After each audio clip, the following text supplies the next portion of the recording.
Recently, students from the New York Harbor School attended a trip down to Clearwater Activist Festival.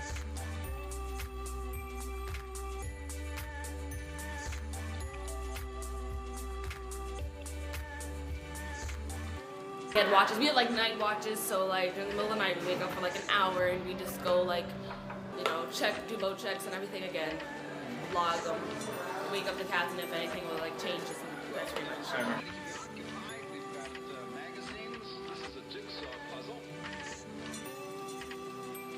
The main goal was not only to learn team building skills with other students on the Lettie G. Howard, but to also get research at the festival and find out people's opinions on nuclear power plants at Clearwater.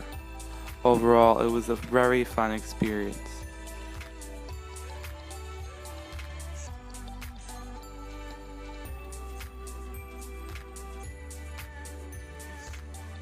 What's your name? Karen Catherine. What's the support of Indian Point if they just tightened up their policies instead of shutting down? No. Why? Why not? Well, because we've seen in Japan, Fukushima, I mean, it's like this. They're not safe. They're not safe. We need to look for alternative energy. We need to put our money into alternative energy. I mean, if we, like, right during World War II, everybody just like put all their resources into fighting Germany and Hitler and Nazis. If we did the same thing now, we could turn this whole thing around. In the same amount of time we fought the war. Yeah. It can be done, but it takes will. So. Thanks. Bye. Bye, Karen. What do you know about Indian Point? Oh my goodness. Way too much. Way more than I want to know. I know that it shouldn't be there. I know that it shouldn't be there, that it's dangerous, that it's in the most densely populated area of the country, that we don't need the energy from Indian Point, that it's leaking, that it doesn't have enough staff in case there's a problem, a lot of things, and it's too horrible to think about. What she said, the amount of waste that's produced every day as a byproduct of a nuclear power plant, and how we have no place to put the waste. How much is there? It's 2,700 tons of irradiated spent fuel with no place to put it. They sit in pools that have been known to leak and are leaking, and they are secured by nothing more than a tin roof. So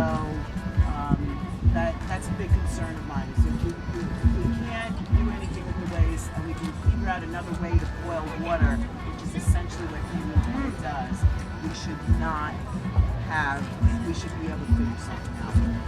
Well, I know that the waste that's already been mentioned is not going to go but where it is. There's no safe way to transport it and no safe way to long-term store it. Whoever has nuclear waste in their community will be stuck with nuclear waste in that community long after that community has become extinct for perfectly normal reasons, hopefully. But who knows? Because it has to be many tens of thousands of years. And, how old is our country? 250 years, less than 250 years old for our country. So how could that community, sit around storing nuclear waste for the next 240,000 years? It's not going to happen. Is there a better, more efficient way to get power, like to the city and everything? I want people to Yeah. Hello. We're having the sun, the wind, the water. We have also energy efficiency and conservation, which are things that everybody can do on an individual basis. And if you put those 5 things together, and geothermal also. But if you put those 5 things together, yes, we can replace all the energy. So, does Indian Point personally affect you? The old people are going to Indian Point. The wind, something. One thing is that every nuclear power plant using subsidy from the Department of Energy. Every day doesn't work. That means that's a mine. So that means that the mine tax being used for Yeah. nuclear power plant, and which creates nuclear waste. What do you think Indian Point does with its waste? What do you think other countries do with its waste? And what do you think our country should do with its waste? Well, I mean, what they do with their waste is they keep it stored in spent fuel pools on site.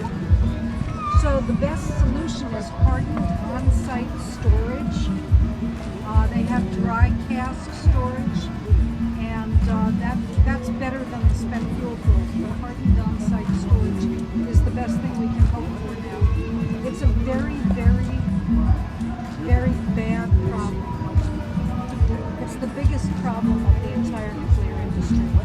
What you do with the waste. I want to add to that.